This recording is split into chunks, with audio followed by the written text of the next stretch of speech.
Hello बच्चों, कैसे हैं आप।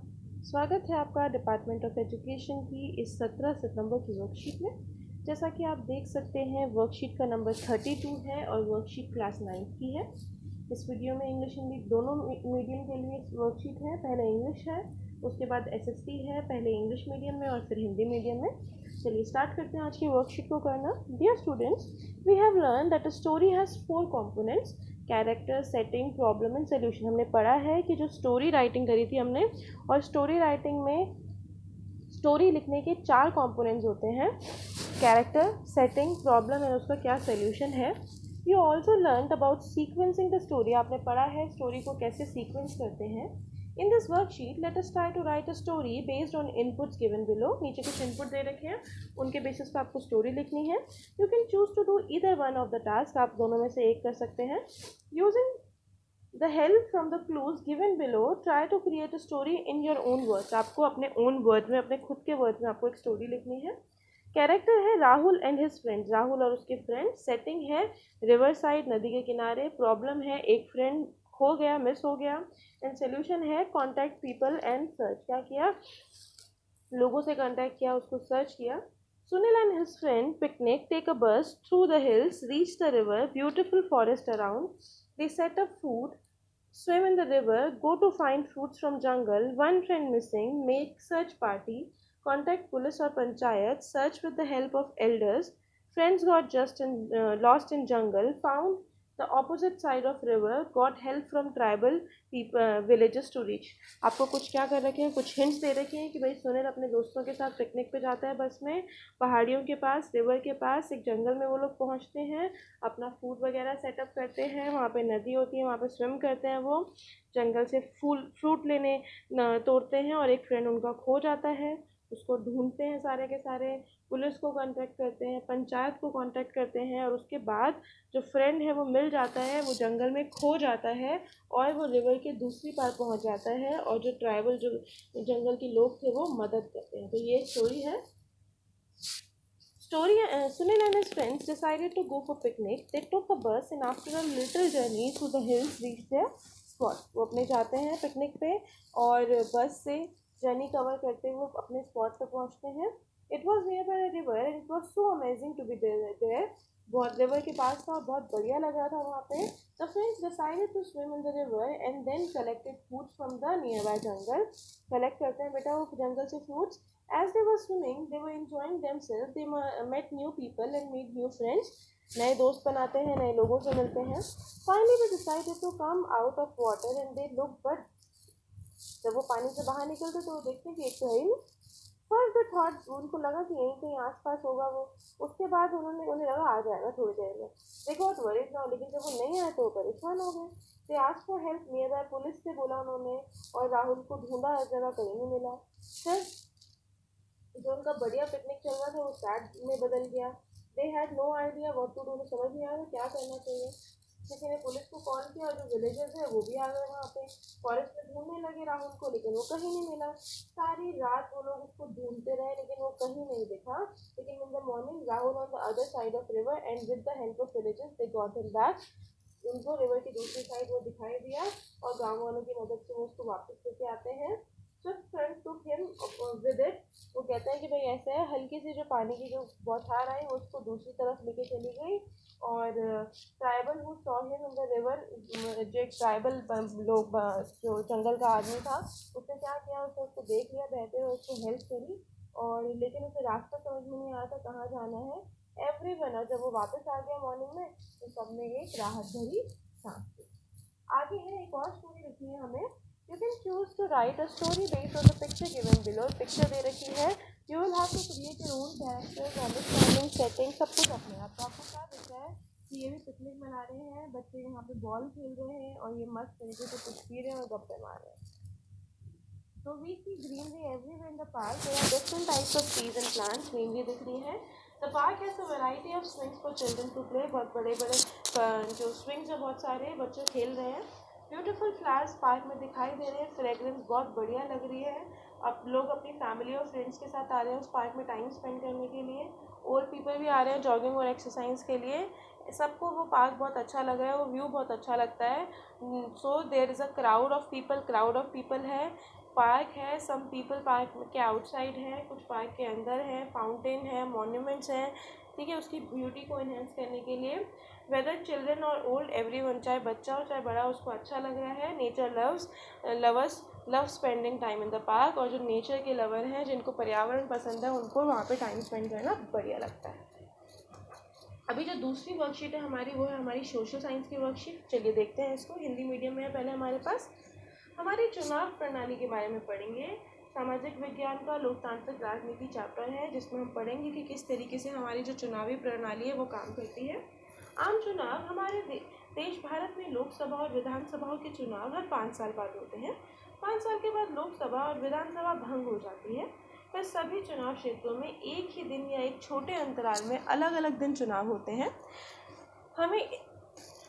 इसे हम आम चुनाव कहते हैं। उपचुनाव, जब कोई क्षेत्र किसी सदस्य यानी कि प्रतिनिधि की मृत्यु या इस्तीफे से खाली होता है, तब वहाँ जो चुनाव होते हैं उसे उपचुनाव कहते हैं। चुनावी क्षेत्र। निर्वाचन क्षेत्र क्या होता है? चुनाव के उद्देश्य से देश को अनेक क्षेत्रों में बांटा जाता है, जिसे कहते हैं हम निर्वाचन क्षेत्र। एक क्षेत्र में रहने वाले मतदाता अपने एक प्रतिनिधि का चुनाव करते हैं। यहाँ लोकसभा चुनाव क्षेत्र के चुने गए प्रतिनिधि को सांसद कहते हैं, और जो राज्य के विधानसभाओं में निर्वाचित सदस्य होते हैं बेटा, उनको कहा जाता है विधायक। अब वार्ड क्या होता है? इसी प्रकार पंचायत और नगर पालिका के जो छोटे छोटे चुनाव क्षेत्र में जब ये बढ़ जाता है तो उसको हम कहते हैं वार्ड। तो वार्ड छोटा है और निर्वाचन क्षेत्र बड़ा है। निर्वाचन क्षेत्रों को कई सीटों में भी बांटा जा सकता है। अब आरक्षित चुनाव क्षेत्र क्या होता है बेटा? कुछ कमजोर समझे जाने वाले समूह के लोगों के पास चुनाव लड़ने और जीतने लायक जरूरी संसाधन, शिक्षा, संपर्क नहीं पाया गया, जिसके कारण देश की आबादी का एक बड़ा हिस्से की आवाज़ विधानसभाओं तक नहीं पहुंच पाई। इसलिए संविधान निर्माताओं ने कमजोर वर्गों के लिए आरक्षित निर्वाचन क्षेत्र की विशेष व्यवस्था सोची। इसके तहत उस आरक्षित क्षेत्र से सिर्फ अनुसूचित जाति या अनुसूचित जनजाति का ही व्यक्ति चुनाव लड़ सकता है।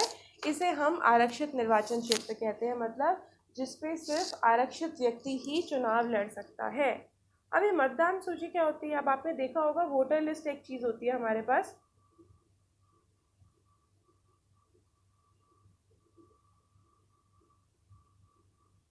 वोटर लिस्ट हो तो हमारे पास होती है, वो क्या होती है? हमारे देश में 18 वर्ष और उससे ऊपर की उम्र के सभी नागरिकों को चुनाव में बिना किसी भेदभाव के वोट डालने का अधिकार है। अब वोट डालने के लिए मतदान सूची में नाम होना ज़रूरी है। अब अगर अपने मम्मी पापा से पूछना, अगर वोट देने के लिए वो गए होंगे तो पहले नाम चेक करते हैं आपका। आप अंदर घुसते हो, सबसे पहले वहाँ पे आप अपना वोटर आईडी कार्ड दिखाते हो। कार्ड दिखाने के बाद एक लिस्ट होती है उनके पास, और वो लिस्ट में आपका वो नाम चेक करते हैं। उससे पहले भी आपके घर में क्या होता है, एक स्लिप आती है जिसमें आपका नाम और लिखा होता है कि आपको कौन सी किस जगह पे जाके वोट देना है। अलग अलग पूल्स होते हैं ना बेटा, अलग अलग जगहों के आपके एड्रेस के अकॉर्डिंग भी अलग अलग पूल्स होते हैं। फिर उसके बाद आप वहाँ पे उनको अपना वोट देंगे, वो पर्चा देंगे, एंड उसके अलावा आप अपना वोटर आईडी कार्ड देंगे। फिर आपका नाम चेक किया जाएगा और फिर आपको आगे भेजा जाएगा। इस तरीके से काम होता है, तो उसमें नाम होना ज़रूरी होता है। मतदाता सूची में नाम होने पर वोटर का आईडी कार्ड प्राप्त होता है। वोट देने जाते समय मतदाताओं को मतदाता पहचान पत्र या कोई अन्य निर्धारित पहचान पत्र साथ लेके जाना होता है, जैसे मैंने बताया आपको, जिसके किसी एक वोटर को कोई दूसरा ना डाल सके। और इसीलिए वो हाथ में नीली स्याही भी लगाते हैं, ताकि भाई एक बार डाल दिया तो दोबारा ना डाल पाए। उम्मीदवार का नामांकन किस तरीके से होता है?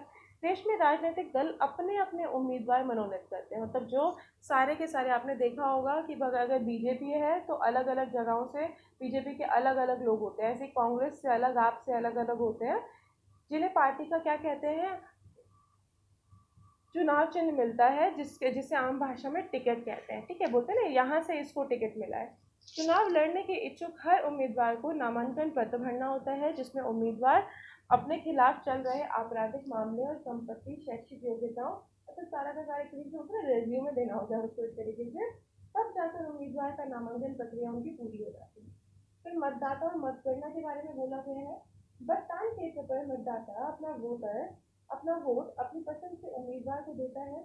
मतदान हो जाने के बाद वोटिंग मशीन को सील करके सुरक्षित जगह पर पहुंचाया जाता है, और एक तय समय तक सभी उसी मशीन को मतों की गिनती होती है। यह सभी दलों के एजेंट मौजूद होते हैं ताकि भाई कोई धांधली ना हो, जिससे मतगणना निष्पक्ष ढंग से हो सके। किसी चुनाव क्षेत्र में सबसे ज्यादा मत पाने वाले उम्मीदवार को विजयी घोषित किया जाता है। अभी कुछ क्वेश्चन है, उनके आंसर देख लेते हैं। आम चुनाव और उपचुनाव में क्या अंतर है? तो आम चुनाव जो संपूर्ण देश या राज्य में सभी चुनाव क्षेत्रों में एक ही दिन या छोटे अंतराल में अलग अलग दिनों में होता है, उसे कहते हैं आम चुनाव। और उपचुनाव क्या होता है बेटा? जब किसी सांसद या विधायक की मृत्यु होने के बाद बेटा, या फिर उसने इस्तीफा दे दिया, उसके कारण जो रिक्त स्थान को भरने के लिए चुनाव होता है, उसको कहते हैं उपचुनाव। फ्रेश होगा तो आम, और अगर अगर भाई फ्रेश नहीं है, किसी की मृत्यु हो गई बीच में, इस्तीफा दे दिया, तो उसको उपचुनाव कहेंगे। दूसरा प्रश्न है, सांसद और विधायक में क्या आता है? एक डिफरेंस बताना है। देश के सांसद के लिए चुने जाने वाले प्रतिनिधि को सांसद कहते हैं, जबकि विधानसभा के लिए चुने गए व्यक्ति को विधायक कहते हैं। नाम से ही स्पष्ट हो रहा है, संसद के लिए सांसद, विधायक विधानसभा के लिए विधायक। अब पूछा गया है मतदाता सूची से आप क्या समझते हैं? पढ़ा था कि वोट डालने के लिए योग्य व्यक्ति की सूची की मतदाता सूची कहते हैं। इसमें मतदाता की अन्य सूचनाएं भी होती है। ठीक है, आपके अनुसार लड़ने वाले उम्मीदवार में क्या क्या योग्यता होनी चाहिए? बेटा वो ईमानदार होना चाहिए, समाज सेवा का भाव उसके अंदर होना चाहिए। ऐसा नहीं कि भाई मैं क्या करूँ, उसके बाद एक बार अगर नेता बना लिया तो बस मैं बिल्कुल ऐश करूँ, ऐसा नहीं होना चाहिए। समाज सेवा की भावना होनी चाहिए। वह मिलनसार होना चाहिए, मतलब ऐसा है कि अपनी ईगो में रहे तो फिर क्या फायदा ना, मिलनसार व्यक्ति होना चाहिए। और वो समझदार होना चाहिए, पढ़ा लिखा समझदार व्यक्ति होना चाहिए, ताकि जनता की समस्याओं को समझ सके और उनका निपटारा भी निकाल सके। अभी देखते हैं, सेम वर्कशीट को करते हैं इंग्लिश में।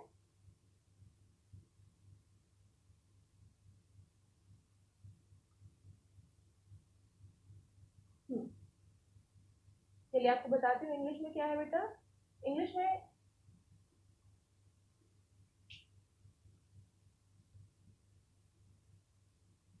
वर्कशीट आपको समझ में आ ही गई होगी। पहले हमारा एक मेन इलेक्शन होता है। मेन इलेक्शन के बाद हमारा क्या होता है? दूसरा इलेक्शन होता है। मेन इलेक्शन के अंदर क्या होता है कि फर्स्ट टाइम फ्रेश इलेक्शन होता है, एंड जो दूसरा हम लोग का होता है वो हमारा फ्रेश नहीं है। इन केस जो पर्सन हमारा ऑलरेडी इलेक्टेड है उसकी डेथ हो जाती है, या फिर डेथ के अलावा वो इस्तीफा दे देता है, रिजाइन दे देता है, तो उस केस में क्या होता है? उस केस में हमारा आम चुनाव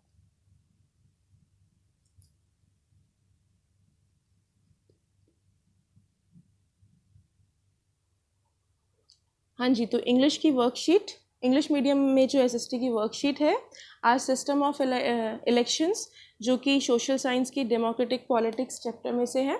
सबसे पहले हमारे पास जनरल इलेक्शंस होते हैं, जैसा कि आपको मैंने बता ही दिया है, 5 साल में एक बार ही होते हैं लोकसभा विधानसभा के इलेक्शंस।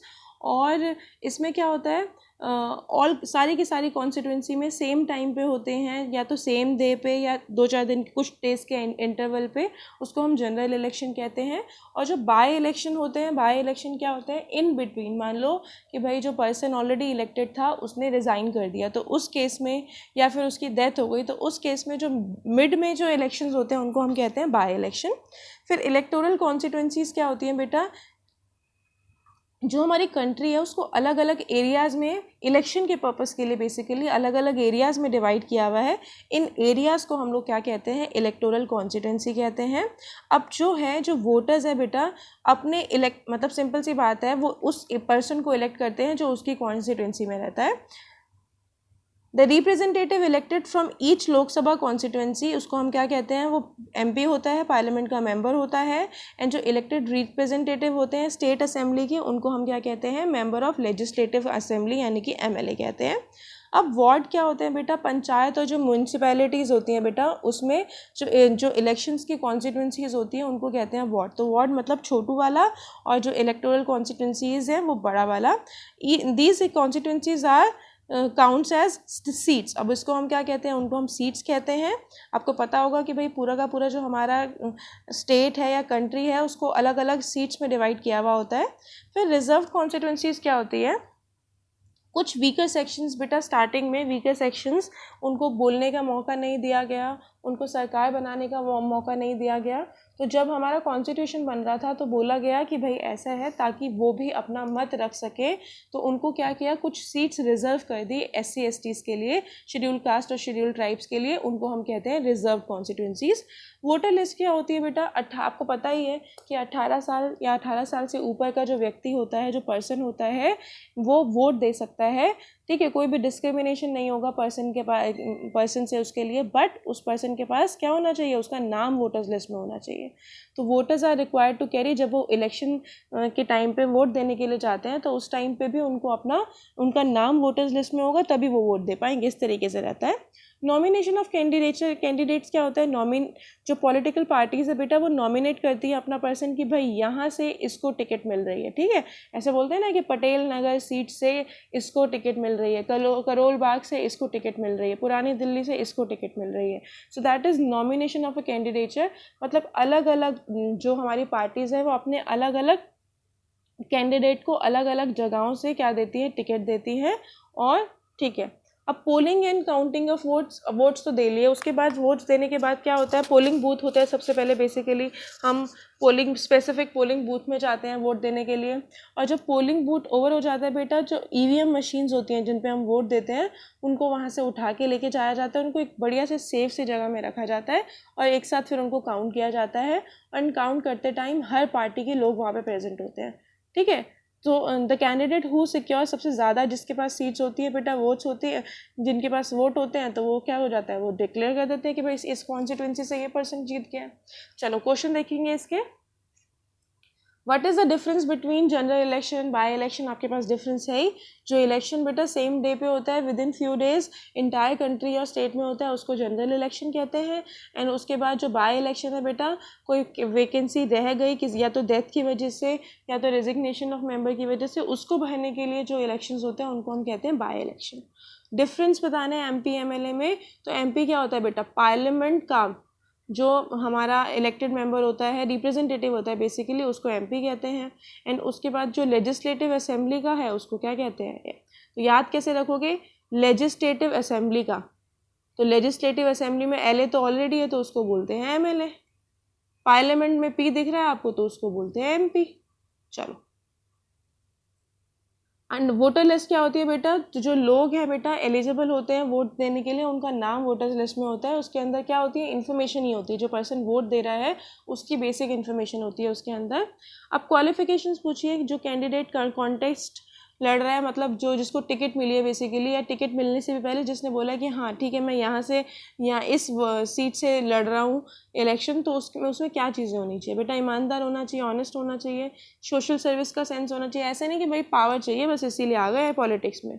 फिर सोशेबल नेचर होना चाहिए, लोगों की मदद करने वाला नेचर होना चाहिए, एंड सेंसिबल होना चाहिए ताकि वो लोगों की प्रॉब्लम्स को समझ सके। तो इसी के साथ हमारी आज की वर्कशीट कंप्लीट होती है, इंग्लिश हिंदी दोनों मीडियम की। तो चलिए कल मिलेंगे कल की वर्कशीट के साथ। तब तक के लिए स्टे हेल्दी, स्टे सेफ।